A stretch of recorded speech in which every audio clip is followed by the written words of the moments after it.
Hello बच्चों, एजुसाइंस के online platform पे आपका स्वागत है। बीएससी और बीएससी बीएड सेकेंड ईयर की मैथमेटिक्स पढ़ रहे हैं, इसका पेपर फर्स्ट अपना चल रहा है। कल मैंने आपको कुछ थ्योरम्स करवाई थी और उन पे बेसिस मैंने कुछ क्वेश्चंस करवाए थे आपको। आज मैं आपको बहुत बहुत बहुत ज़्यादा इंपॉर्टेंट थ्योरम करवा रहा हूँ जो कि एग्जाम में काफ़ी बार पूछी गई है। आप देख लो, राजस्थान 2000 में, 2 में, 3 में, 8 में, 10 में, 12 में, 14 में और 17 में काफ़ी बार पूछी गई है। प्लस दूसरी बात ये कि इससे रिलेटेड क्वेश्चंस भी एग्जाम में पूछे जाते हैं। ये थ्योरम जो है ना, इससे रिलेटेड कुछ क्वेश्चंस भी एग्जाम में पूछे जाते हैं। ठीक है, नाम क्या है इसका? अनुक्रमों के अभिसरण के लिए कोशी का सामान्य सिद्धांत, मतलब Cauchy general principle for convergence for sequence. Cauchy general principle of convergence for sequence. ठीक है, क्या कहता है सुनिएगा। 3.14 है। ठीक है, अनुक्रम एक्सएन के अभिसारी होने की आवश्यक व पर्याप्त शर्त यह है कि एप्सिलॉन ग्रेटर देन 0 के संगत ऐसे धन पूर्णांक n0 व p विद्यमान है ताकि mod xn plus p minus xn less than epsilon for all n greater than equal to n0 p belongs to n. The necessary and sufficient condition for a sequence xn to be convergent for epsilon greater than 0 there exists n0 and p such that mod xn plus p minus xn less than epsilon n greater than n0 and p belongs to n. कहने का मतलब ये है कि अनुक्रम xn आपको अभिसारी दे रखा है। ठीक है, और आवश्यक और पर्याप्त शर्त की बात कर रहा है, मतलब यदि और केवल यदि दोनों तरफ से प्रूव करना है। ठीक है, अनुक्रम एक्सएन आपको अभिसारी दे रखा है और ये वाली जो डेफिनेशन है ये किसकी मैथमेटिकल डेफिनेशन है कि सर ये है कोशी अनुक्रम की। याद करो, बताया था कल के लेक्चर में, ये किसकी डेफिनेशन है? कोशी अनुक्रम की। तो कोशी अनुक्रम पूछ रहा है ये, और दे क्या रखा है आपको? अभिसारी अनुक्रम। आपको अभिसारी अनुक्रम दे रखा है और आपसे कोशी अनुक्रम ये पूछ रहा है। ठीक है, दूसरा स्टेटमेंट इसका या करके कि एक अनुक्रम अभिसारी है यदि और केवल यदि यह कोशी अनुक्रम है। मतलब मुझे क्या करना है? अभिसारी अनुक्रम लेकर चलना है और कोशी अनुक्रम प्रूव करना है। क्या sequence is convergent if and only if it is Cauchy sequence. मतलब मुझे क्या करना है? किसी अनुक्रम को अभिसारी लेकर चलना है। ठीक है, और कोशी अनुक्रम मुझे ले आना है। अगली बार मैं क्या करूंगा? कोशी अनुक्रम तो लेकर चलूंगा और अभिसारी अनुक्रम में ले आऊंगा। अभिसारी अनुक्रम लेकर चलना है, कोशी अनुक्रम लेकर आना है। अगली बार में कोशी अनुक्रम लेकर चलना है और अभिसारी अनुक्रम लेकर आना है। तो देखिएगा, सबसे पहले मैं कर रहा हूं सफिशिएंट कंडीशन ले लो, एक तरफ से कर रहे हैं अपन सॉल्व इसको। अगली बार उसका विलोम देख लेंगे कि गिवन क्या है आपको, कि आपको ये दे रखा है कि अनुक्रम एक्सएन कैसा है कि सर अभिसारी है। अनुक्रम एक्सएन कैसा है? अभिसारी है। कि सीक्वेंस एक्सएन इज कन्वर्जेंट। ठीक है, एक बात तो ये कंप्लीट हुई कि अनुक्रम एक्सएन अभिसारी है, मतलब सीक्वेंस एक्सएन कैसा है? कन्वर्जेंट है। आगे सुनिएगा, अब जब अभिसारी है तो निश्चित रूप से किसी न किसी संख्या को तो अभिसर तो ही रहा होगा। तो मान लीजिए कि माना अनुक्रम xn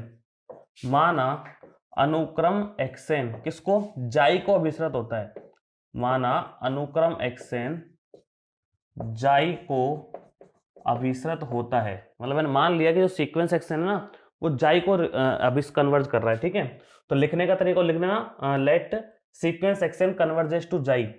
late sequence x n converges to xi. तो mod x n minus xi less than epsilon for all N greater than equal to n0 और n0 बिलोंग्स टू n। ये बात सही है क्या? कि सर बिल्कुल सही है। जब कोई अनुक्रम एक्सएन या सीक्वेंस एक्सएन जाई को कन्वर्ट करता है, विसर्जित करता है, तो उसको मैथमेटिकली लिखने का तरीका होता है mod x n minus xi less than epsilon for all n greater than equal to n0 और n0 belongs to capital N। ठीक है, अगर इसको एप्सिलॉन ना लेके मैं एप्सिलॉन बाई 2 ले लूं, कोई दिक्कत थोड़ी है कि सर? कोई दिक्कत नहीं है। आपको पता भी होगा रीजन में ऐसा क्यों ले रहा हूं, कैलकुलेशन की सुविधा के लिए ले रहा हूं। ठीक है, चलते चलो। अब मुझे एक बात बताओ, आपको यदि याद हो तो अपन जो पहले क्वेश्चंस करते थे तो अपन मानते थे कि एक्सएन की सीमा जाई है, मतलब एक्सएन की लिमिट अपन क्या लेके चलते थे? जाई।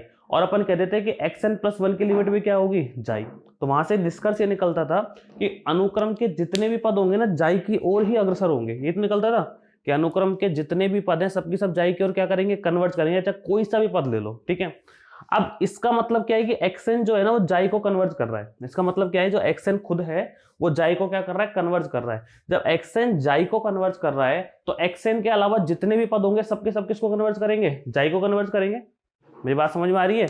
एक्सएन जाई को कन्वर्ज कर रहा है तो एक्सएन के अलावा जितने भी पद होंगे सबके सब किसको कन्वर्ज करेंगे? जाई को। तो यदि मैं एक्सएन की जगह एक्सएन प्लस पी ले लू, तो एक्सएन की जगह एक्सएन प्लस पी ले लू तो वो भी तो जाई को कन्वर्ज करेगा। यहां सर करेगा। मेरी बात समझ में आ रही है नहीं आ रही कि सर आ रही है? कि जो xn प्लस पी है ना वो भी तो जाई को कन्वर्ट करेगा। बस सीधी सी बात है, अनुक्रम में कितने भी पद हो, सीक्वेंस में कितने भी पद हो, सारे के सारे पद जाई को ही कन्वर्ट करेंगे। ठीक है, तो ये भी किसको कन्वर्ट करेगा? जाई को कन्वर्ट करेगा। इसको दे दिया इक्वेशन नंबर मैंने कितना 2। ठीक है, लेकर क्या चल रहा हूं मैं कि सीक्वेंस एक्शन अभिसारी है, कन्वर्जेंट है, और मुझे प्रूव क्या करना है कि सर प्रूव करना है कि ये कोशी अनुक्रम है। क्या प्रूव करना है मुझे? कोशी अनुक्रम है। अगली बार मैं कोशी लेकर चलेंगे और अभिसारी प्रूव कर देंगे। ठीक है, तो देखिएगा अब कोशी अनुक्रम का आपको खूब अच्छे से पता है क्या होता है कि sir mod action plus P minus का एक्सन लेस आना चाहिए किससे? एप्सिलॉन से। ठीक है, तो देखिएगा इसको ऐसे लिखा जा सकता है क्या? Mod action plus P minus का जाई प्लस माइनस का साइन और एक्सन माइनस जाई। चेक कीजिए इसको मैंने बिल्कुल सही लिखा है क्या? देखो सुनो, action plus P positive, action plus P positive, minus का एक्सन तो माइनस का एक्सन ये है, माइनस का जाई ठीक है, माइनस माइनस प्लस का जाई हो गया, तो प्लस जाई से माइनस जाई कैंसिल आउट हो जाएगा, x n plus P minus x n ही बचेगा, मतलब ये की है ये। अब यदि मैं मॉड को हटाता हूं और बीच में प्लस का चिन्ह लाता हूं तो ये किसका हो जाएगा? Less than equal to x n plus P minus xi और प्लस मॉड एक्सन माइनस का जाई। ठीक है, आगे बढ़ते हैं।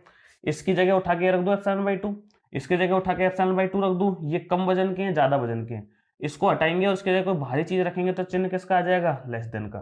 तो ये भी हो गया एप्सिलॉन बाई 2 और वो भी हो गया कितना? Epsilon by 2।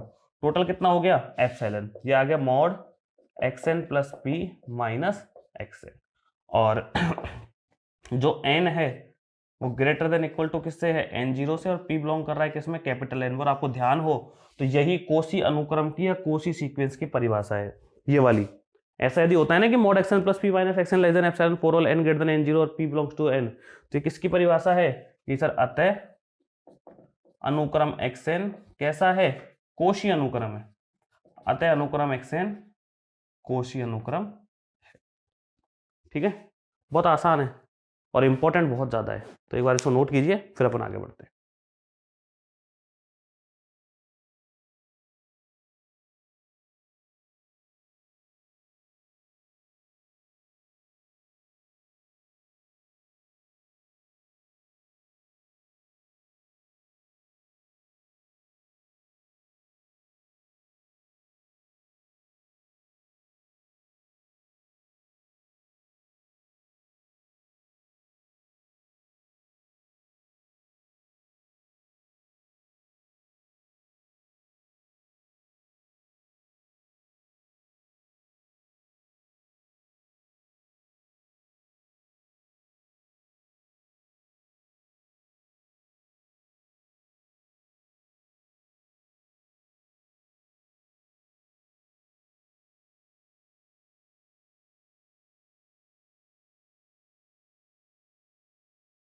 आगे देखिएगा, तो ये तो एक तरफ से प्रूव हो गया ना। अब की बार इसका विलोम करते हैं। देखो विलोम में क्या लेकर चलेंगे कि सर ये कोशी अनुक्रम है। क्या लेकर चलेंगे कि माना अनुक्रम एक्सन जो है ना कैसा है? कोशी अनुक्रम है। लिख देना कि let sequence x n is Cauchy sequence, let sequence x n is Cauchy sequence. ठीक है, माना एक्सन कोशी सीक्वेंस है। ठीक है, प्रूव क्या करना है मुझे कि ये अभिसारी है। मुझे प्रूव क्या करना है कि अभिसारी है। ठीक है, सुनते जाइए कि आपने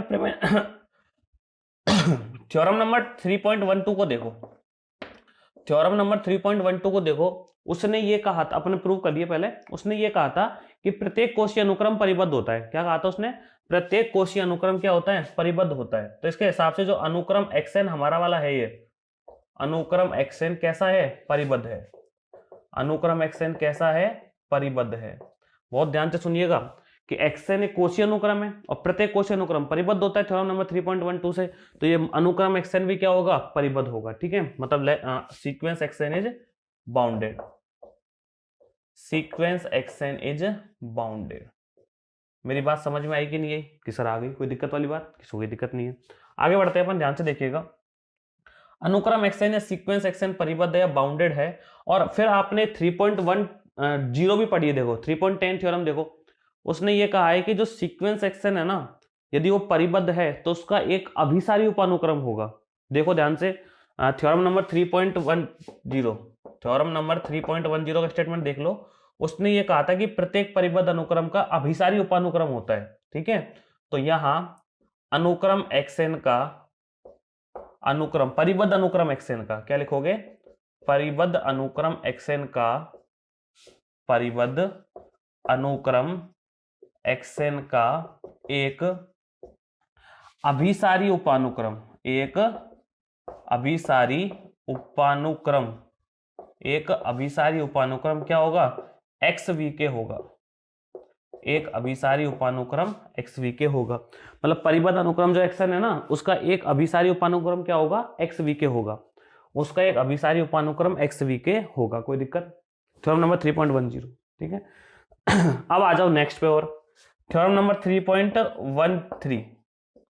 अच्छा एक बात बताओ, आप सोच रहे होगे सर इनको लिखना कैसे, ऐसे नहीं, ऐसे लिखना, जो इनका जो स्टेटमेंट है ना, पहले आपको वो लिखना है कि हम जानते हैं करके, कि हम जानते हैं कि अनुक्रम xn परिबद्ध, कोशी अनुक्रम क्या है, कोई अनुक्रम यदि कोशी अनुक्रम है तो परिबद्ध होता है, मतलब if any sequence is Cauchy sequence then it is bounded. एक तो ये, दूसरा ये कि जो हर बाउंडेड सीक्वेंस होता है ना, उसका एक अभिसारी उपानुक्रम XVK होता है। क्या होता है, हर बाउंडेड सीक्वेंस जो होता है उसका एक अभिसारी उपानुक्रम क्या होता है, XVK। अब एक बात ध्यान से सुनिएगा, तो यदि उपानुक्रम XVK अभिसारी है तो limit n tends to infinity XVK किसी को तो अभिसरित होगा। मान लीजिए किसको अभिसरित हो रहा है, ये जाई को अभिसरित हो रहा है। मान लीजिए किसको अभिसरित हो रहा है, जाई को। देखो बाउंडेड था xn, और थ्योरम नंबर 3.10 ने क्या कहा कि जो भी सीक्वेंस बाउंडेड है, जो भी सीक्वेंस बाउंडेड है उसका एक अभिसारी उपानुक्रम होता है। जो भी सीक्वेंस बाउंडेड है या जो भी अनुक्रम परिबद्ध है उसका एक अभिसारी क्या होता है, उपानुक्रम होता है। अब ये उपानुक्रम जो खुद है XVK वो अभिसारी है, उपानुक्रम XVK जो है वो क्या है, अभिसारी है। अब भैया ये यदि अभिसारी है, ये यदि अभिसारी है तो ये जाई को अभिसरित होगा। मान लिया अपन ने, क्या कर लिया, मान लिया कि जाई को अभिसरित होता है।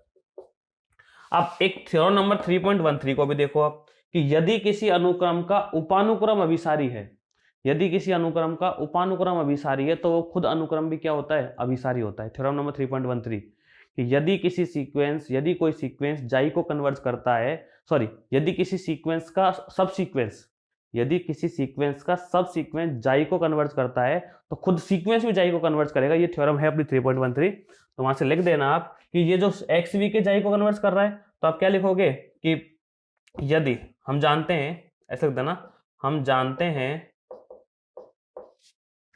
अभिसारी उपानुक्रम का अनुक्रम, अभिसारी उपानुक्रम का अनुक्रम, अभिसारी उपानुक्रम का अनुक्रम क्या होता है, अभिसारी होता है। यदि कोई अनुक्रम है उसका उपानुक्रम अभिसारी है तो खुद अनुक्रम भी क्या होता है, अभिसारी होता है। मतलब limit n tends to infinity xn equal to कितना आएगा, जाई। और यही हमें क्या करना था, प्रूव करना था कि अनुक्रम खुद क्या होगा, अभिसारी होगा। ठीक है, एक बार दोबारा रिपीट करता हूं मैंने क्या किया, सुनो। विलोम चल रहा है, इसका उल्टा है ना, अपोजिट चल रहा है अपन।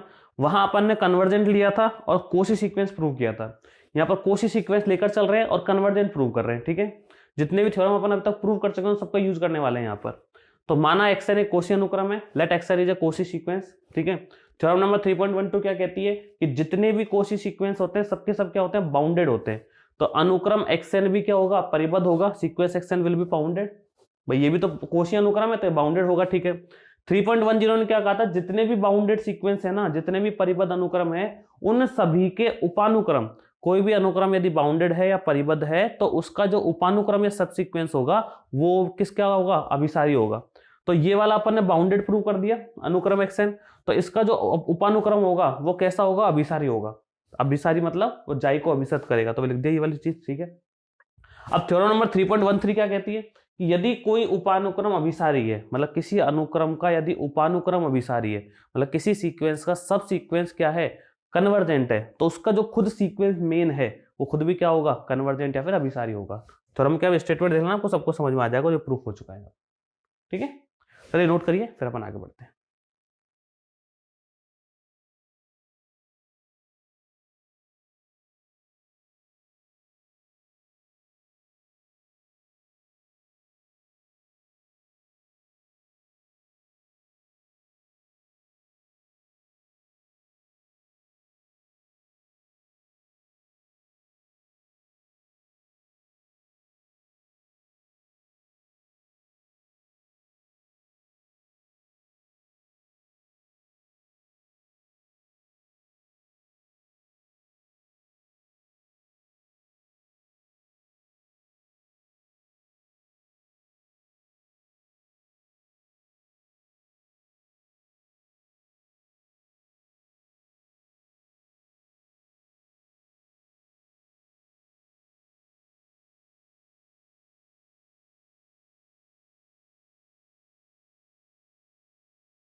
आगे देखिएगा, तो जो भी हमने थ्योरम करी उसके ऊपर क्वेश्चन है और 100% एग्जाम में पूछा जाता है।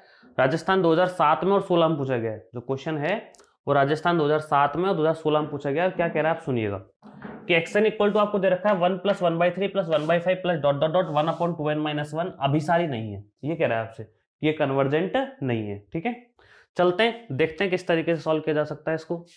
कि यहां मुझे एक बात बताइए, xn इक्वल टू आपको क्या दे रखा है कि सर 1 + 1, ये पूरा का पूरा xn, ध्यान रखना ये पूरा का पूरा xn है, डॉट डॉट डॉट 1/2n-1।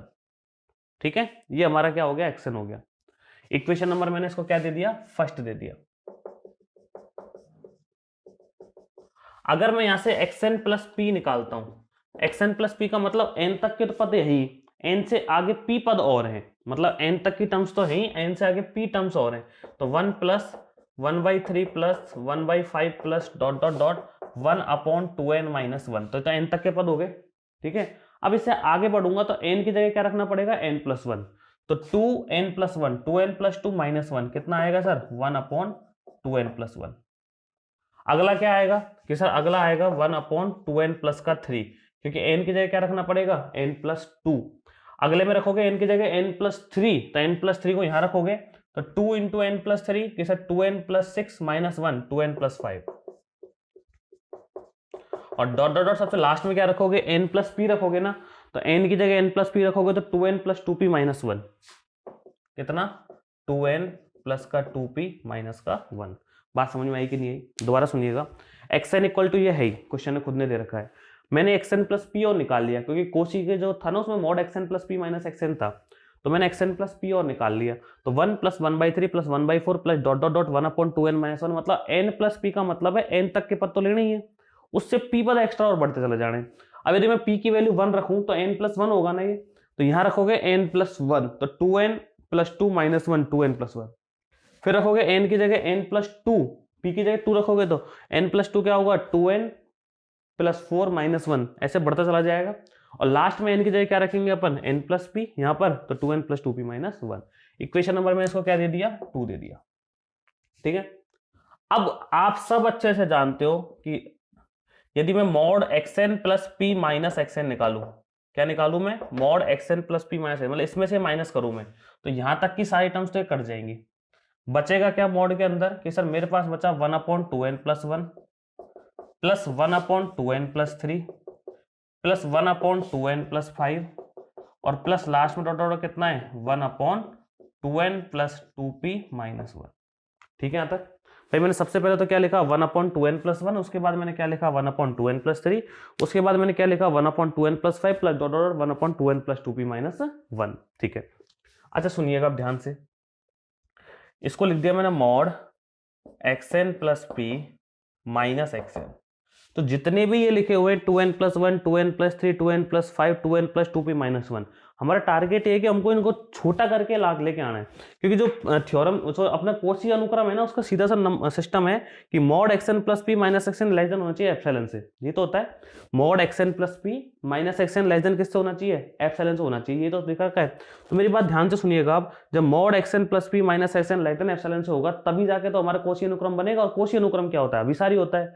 तो यदि ये कोशी अनुक्रम नहीं है तो ये अभिसारी भी नहीं होगा। अभी थोड़ी देर पहले प्रूव किया है मैंने, कोशी के अभिसरण के सामान्य सिद्धांत जो प्रूव किया था ना, अभी थ्योरम जो प्रूव करी है उसमें यही लिखा गया था कि यदि कोई अनुक्रम कोशी अनुक्रम है तो अभिसारी अनुक्रम होगा, और अभिसारी है तो कोशी होगा, कोशी है तो कन्वर्जेंट होगा, कन्वर्जेंट है तो कोशी होगा। ये पढ़ रखा है हमने। ठीक है, तो मैं क्या करूंगा, इस पूरे को दिखा दूंगा कि सर ये कोशी नहीं है, और जो कोशी नहीं है तो फिर अभिसारी भी नहीं है। ठीक है, अच्छा सुनो, तो इस पूरे को यदि मुझे शॉर्ट करना है तो मैं एक काम करता हूं कि यहां लिख देता हूं कितना, कि सर mod 1/2n + 2n। 1 की जगह मैंने 2n लिख दिया, अब ध्यान देखना भी, 3 की जगह मैंने क्या लिख दिया, 2n, h की जगह मैंने क्या लिख दिया, 2n, और प्लस डॉट डॉट डॉट इधर भी मैंने क्या लिख दिया, प्लस में 2n प्लस 2p - 1 की जगह मैंने क्या लिख दिया, 2n। कोई किसी तरह की दिक्कत कि सर अभी नहीं है, लेकिन लेकिन लेकिन कि सर क्या इस चिन्ह पे फर्क नहीं पड़ेगा, पड़ेगा। इस चिन्ह पे फर्क नहीं पड़ेगा, पड़ेगा। सुनो, आपको ये तो पता है ना, किसी भिन्न का यदि हर बढ़ेगा तो उस भिन्न का मान छोटा हो जाएगा, ये तो पता है आपको। यदि किसी फ्रैक्शन की जो डिनोमिनेटर है उसको बढ़ा दें अपन, तो टोटल जो फ्रैक्शन की वैल्यू वो तो कम हो जाएगी। यदि किसी भिन्न का हर बढ़ेगा तो उस भिन्न की वैल्यू तो कम होगी ना। यदि किसी भिन्न का हर बढ़ेगा तो भिन्न की वैल्यू क्या हो जाएगी, कम हो जाएगी। तो मैंने क्या किया, एक को तो हटाया, इसकी जगह मैंने 2n रखा, तो 2n जो है वो एक से तो बड़ा है, 2n जो है वो एक से तो क्या है, बड़ा है। और जब 2n हमारा एक से बड़ा है तो इसका हर क्या हो गया, ये बड़ी राशि हो गई। पहले जो हर था उससे ये वाला हर तो बड़ा ही है ना भाई, 2n का तो 2n है ही, लेकिन एक की जगह 2n है, तो ये वाला जो हर है, ये वाला जो हर है वो इस वाले हर से बड़ा है कि नहीं सर, है। जैसे ही हर का मान बढ़ेगा तो पूरी की पूरी फ्रैक्शन का मान क्या हो जाएगा, कम हो जाएगा, पूरी की पूरी भिन्न का मान क्या हो जाएगा, कम। इसका मतलब हुआ ये वाली जो भिन्न है वो इस वाली भिन्न से छोटी है, ये वाली भिन्न जो है वो इस वाली भिन्न से क्या है, छोटी है, ठीक है। ये वाली इस वाली से छोटी है, ये वाली इससे छोटी है, ये वाली इससे छोटी है। मतलब मैंने क्या किया कि जो पहले वैल्यू लिखी हुई थी उससे छोटी वैल्यू लिखी है मैंने, जो मेरे पास पहले वैल्यू लिखी हुई थी उससे मैंने क्या लिखी है, छोटी वैल्यू लिखी है। तो जो पहले वाली वैल्यू थी उससे यदि मैंने छोटी वैल्यू लिखी है तो निश्चित रूप से इधर वाली जो नंबर है वो क्या होगा, बढ़ जाएगा। दोबारा सुनिएगा एक बार, ये मेरे पास लिखा हुआ है, इसमें तो आपको कोई दिक्कत है ही नहीं। मैंने 1 की जगह 2n लिखा, 3 की जगह 2n लिखा, 5 की जगह 2n लिखा, 2p - 1 की जगह मैंने 2n लिखा, ठीक है। मैंने क्या किया कि इसका जो हर है ना, ये डिनोमिनेटर इसको बढ़ा दिया मैंने, 2n कर दिया एक की जगह, 3 की जगह मैंने 2n कर दिया, 5 की जगह मैंने 2n कर दिया, 2p - 1 की जगह मैंने कितना कर दिया, 2n कर दिया। तो मैं कर क्या रहा हूं कि सर मैंने इस पूरी की पूरी फ्रैक्शन को, और जैसे ही इसका हर बढ़ाएंगे तो इस पूरी पूरी फ्रैक्शन का मान क्या हो जाएगा, कम हो जाएगा, छोटा हो जाएगा। इससे तो कंपेयर करोगे तो इससे कम होगा। यदि इस 2n को मैंने ऊपर लिखा होता तो ये बढ़ जाती, एक जो मैंने हर में लिखी है, हर में एक बड़ी संख्या लिखी है, तो ये क्या होगा, डिनोमिनेटर में बड़ी संख्या क्या होगा, ये छोटी हो जाएगी। तो इससे छोटी ये वाली, इससे छोटी ये वाली, इससे मतलब इस पूरे टर्म से ये जितना ये लिखा हुआ है ना, इससे छोटी टर्म है ये, ठीक है। लेकिन ये तो इसके इक्वल है। अगर इसकी जगह कोई छोटा मान रखूंगा तो इधर वाला मान तो ऑटोमेटिक क्या होगा, बढ़ जाएगा ना, ठीक है। मैंने बड़े को हटाया, छोटा रखा तो बढ़ गया इधर का मान, ठीक है। आगे बढ़ते हैं। ग्रेटर देन, ये हो गया 1/4n plus 1/4n plus 1/4n plus dot dot dot, last में कितना, 1/4n। कितनी बार है ये सर, n बार। कितनी बार है ये, n बार, n टाइम से, ठीक है। आगे बढ़िएगा, ग्रेटर देन, किसी एक चीज को n टाइम जोड़ोगे, किसी एक चीज को n बार जोड़ोगे तो कितना आएगा, इंटू n कर दो। वैसे 2 को 5 बार जोड़ो, 2 + 2 + 2 + 2 कितना आएगा, 5, 10 आएगा। और 2 को 5 से गुणा कर दो, बात तो वही है, ठीक है। 10 को 3 बार जोड़ो या 10 को 3 से गुणा करो, बात वही है। 100 को 10 बार जोड़ो चाहे 100 को 10 से गुणा करो, बात तो वही है। तो किसी चीज को जितनी बार जोड़ा जाता है उससे उतना ही मल्टीप्लाई कर दो, वही क्या हो जाता है, आंसर आ जाता है। तो इसको आप कितनी बार जोड़ रहे हो, n बार, तो यह आ जाएगा mod 1/4n × n।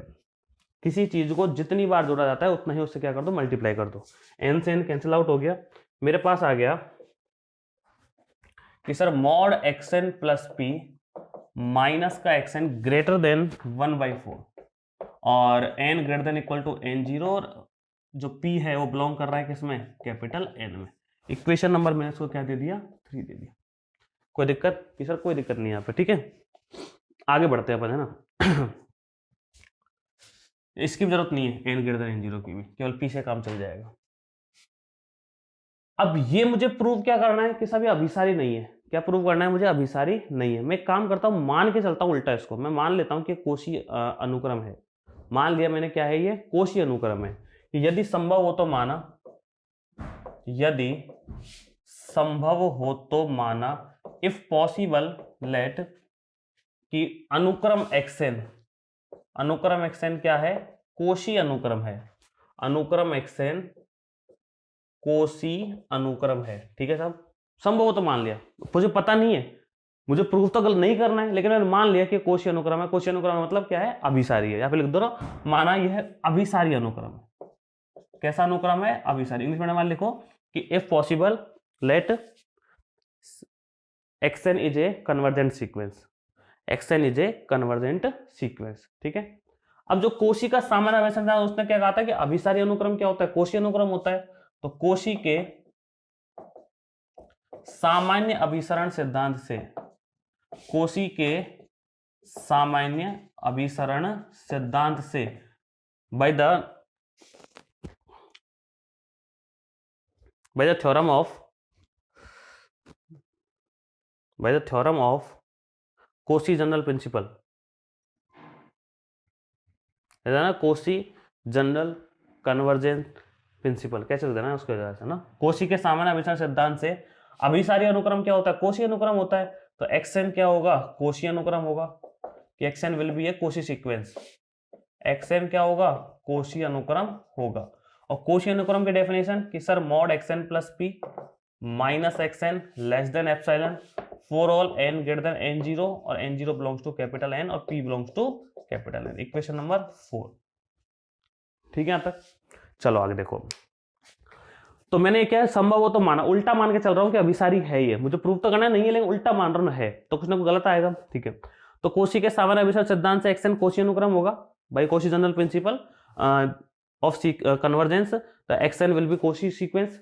यदि एक्सएन कोशी अनुक्रम होगा तो लिखने का तरीका ये होता है mod x n plus P minus x n less than epsilon for all N greater than N zero belongs to N और पी बिलोंग्स टू एन। ठीक है, अब एक चीज नोटिस करिए, इक्वेशन नंबर 3 तो ये कह रही है कि mod x n plus P minus xn 1/4 से बड़ा है, और इक्वेशन 4 ये कह रही है कि mod x n plus P minus xn epsilon से छोटा है। यदि एप्सिलॉन की वैल्यू 1/4 से जस्ट थोड़ी सी बड़ी है, उसके आसपास है, यदि एप्सिलॉन की वैल्यू 1/4 के जस्ट आसपास है, तो ये तो उल्टे हो गए नहीं दूसरे के। भाई एप्सिलॉन है क्या, अब बहुत अल्पधनात्मक राशि, यदि वो 1/4 होता, सपोज करो एप्सिलॉन यदि 1/4 है, तो ये तो 1/4 से छोटा कह रहा है, वो कह रहा है 1/4 से बड़ा। पॉसिबल है क्या, नहीं पॉसिबल है ना। मतलब ये क्या आ रहे हैं, दूसरे के कॉन्ट्राडिक्शन आ रहे हैं, एक दूसरे के विरोधाभासी आ रहे हैं। और ये विरोधाभासी क्यों आ रहे हैं, क्योंकि मैंने कुछ ना कुछ गलत माना होगा। मैंने गलत क्या माना है, कि मैंने माना था कि ये कैसा अनुक्रम है, अभिसारी अनुक्रम है, मतलब ये अभिसारी अनुक्रम नहीं है। तो आप लिखोगे इक्वेशन नंबर 3 व 4, समीकरण नंबर 3 व 4 विरोधाभासी हैं, समीकरण नंबर 3 व 4 विरोधाभासी हैं। Equation number 3 and 4 are contradiction to each other. तो जो हमने माना था वो क्या है, गलत, हमारी परिकल्पना गलत है। Our assumption is wrong, our assumption is wrong, हमारी परिकल्पना गलत है। तो गलत मैंने माना क्या था कि अभिसारी अनुक्रम मतलब एक्सएन अभिसारी अनुक्रम नहीं है, अर्थात अनुक्रम एक्सएन अभिसारी अनुक्रम नहीं है। Sequence xn is not a convergent sequence. और यही हमें क्या करना था, प्रूफ करना था। अच्छा क्वेश्चन है, 2007 में और 16 में पूछा गया है। ठीक है, तो आप एक बार इसे नोट कीजिए। अब रिपीट करने में जरूरत है नहीं, क्योंकि आप दोबारा पीछे जाके देख सकते हो। जितना मैं रिपीट करूंगा इतना मैं और क्वेश्चन करा दूंगा। ठीक है, चलिए नोट करो, फिर आगे बढ़ते हैं।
आगे देखिएगा, एग्जाम्पल नंबर 3.44 राजस्थान 2013 में पूछा गया है। ठीक है, बहुत इंपॉर्टेंट एग्जाम्पल है और अच्छा एग्जाम्पल है। ये आपसे कह रहा है कि यदि xn एक धनात्मक संख्याओं का अनुक्रम है, ताकि xn इक्वल टू 1/2 xn माइनस 1 plus xn minus 2 for all n greater than equal to, या x1 greater than 0 xn plus 1 बराबर ये, तो आपसे कह रहा है कि for all n belongs to capital सिद्ध कीजिए कि xn अभिसारी है तथा limit n tends to infinity xn equal to 1/3 x1 plus 2x2 है। ठीक है, मतलब ये आपसे कह रहा है कि एक तो मुझे प्रूव करना है कि xn अभिसारी है, और दूसरी चीज इसकी लिमिट ये वाली प्रूव करनी है। और xn इक्वल टू आपको वो दे रखा है वहां पर। ठीक है, xn इक्वल टू वो ले लो, चाहे xn प्लस 1 इक्वल टू ये ले लो, किसी से सोल्व कर सकते हो। अपन उससे सोल्व करेंगे, बड़े वाले से। तो देखिएगा सॉल्यूशन। ठीक है, तो इसमें तो दो कंडीशन बनेंगी। शुरुआत कहां से करनी है, देखो x1 x2 इसने काम में ले रखे हैं, शुरुआत इसने n रखा है, तो n की जगह यहां पर 1 और 2 तो आ नहीं सकता कि सर यहां पर मैं x1 रखूं x2 रखूं। डेफिनेटली यहां पर क्या आएगा, 3 आएगा, तो 1 और 2 की बात रह जाएगी ना x1 x2 की। तो यहां पर मैं दो केस लूंगा, एक तो मैं ले रहा हूं केस फर्स्ट। केस फर्स्ट में मान के चल रहा हूं कि x1 बराबर x2 है, क्या मान लिया, x1 बराबर कितना है, x2 है, मैंने अपनी तरफ से मान लिया, ठीक है। और केस सेकंड में मानूंगा कि x1 नॉट इक्वल टू कितना है, x2 है, ठीक है। जब x1 बराबर x2 होगा, जब x1 बराबर x2 होगा तो देखिएगा xn इक्वल टू कितना है कि सर 1/2 xn-1 प्लस xn-2 ये है। n इक्वल टू मैंने क्या रख दिया 3, तो ये बन गया x3 इक्वल टू, क्या बन गया ये, x3 इक्वल टू 1/2 ब्रैकेट में आएगा x2 प्लस x1, यही तो आएगा 1/2, यहाँ x2 प्लस कितना आ जाएगा, x1 आ जाएगा। x3 इक्वल टू, चलते चलो 1/2, अच्छा x1 बराबर x2 ले रहा हूं तो ये x1 प्लस x1 हो जाएगा, ये कितना आ गया, x1 आ गया, मतलब x3 की वैल्यू कितनी आ गई, x1। तो इसी प्रकार x4 की वैल्यू पे x1 आ जाएगी, तो सबकी वैल्यू कितनी आ जाएगी, x1 आ जाएगी। तो x1 बराबर कितना आ जाएगा, x1, ठीक है। मतलब मैं कहना चाह रहा हूँ, सुनिएगा, यदि x1 बराबर x2 है तो x3 बराबर भी x1 आ रहा है, इसी प्रकार x4 बराबर x1 आ जाएगा, x5 बराबर x1 आ जाएगा, डॉट डॉट करके xn बराबर भी कितना आ जाएगा, xn आ जाएगा, x1 xn बराबर भी कितना आ जाएगा, xn। और यदि किसी अनुक्रम में सभी पद एक जैसे हों, भाई xn बराबर ही x1 है, तो x1 भी x1, x2 भी x1, x3 भी x1, x4 भी x1, सबके सब x1 हो गए, तो x1 को क्या कर रहे हैं, कन्वर्ज कर रहे हैं कि सीक्वेंस xn x1 को अभिसृत होता है, x1 को अभिसृत होता है, या sequence xn converges to x1, ये मुझे प्रूव करना था। मतलब सीक्वेंस xn कैसा है, अभिसारी है, मतलब अनुक्रम xn कैसा है, अभिसारी, सीक्वेंस xn इज कन्वर्जेंट, ठीक है। अब एक बात तो प्रूव हो गया अभिसारी, दूसरी ये प्रूव करनी है मुझे कि limit n tends to infinity xn equal to कितना आना चाहिए, 1/3 x1 प्लस 2x2 आना चाहिए, ठीक है, ये आना चाहिए। तो देखो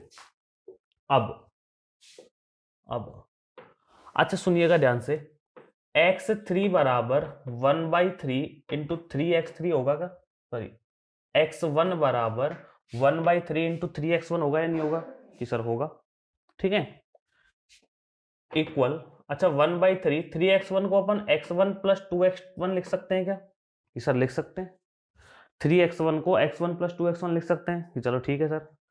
इसको 1/3 x1 प्लस x1 बराबर x2 के, तो यहां पर लिख सकते हैं 2x2, हाँ या ना भाई, x1 की जगह x2 लिख सकते हैं ना, 2x2 आ गए, तो सब के सब क्या बन गए कि सर x1 की वैल्यू आ गई, ऐसे x2 ही आएगा, x3 आएगा, x4 सब के सब यहाँ चले जाएंगे मेरे पास।